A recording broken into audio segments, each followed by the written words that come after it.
জীবনে যাই আসুক, যত রকমের ঝড় তুফান আসুক, অস্থির হওয়া যাবে না, অধৈর্য হওয়া যাবে না। করণীয় কি?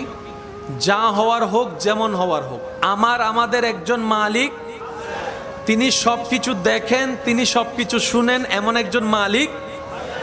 আমার সাথে এখন যা হচ্ছে সব ওনার নজরে আছে।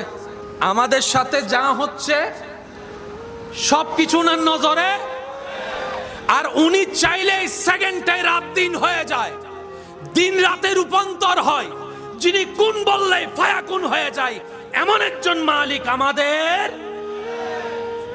এরকম একজন মালিক থাকতে আমাদের টেনশন করার কোনো দরকার।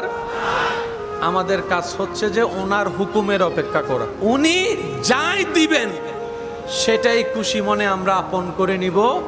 অধৈর্য, অস্থির হব না। চিৎকার দিয়ে বলেন ইনশাআল্লাহ। আরো জোরে বলেন ইনশাআল্লাহ।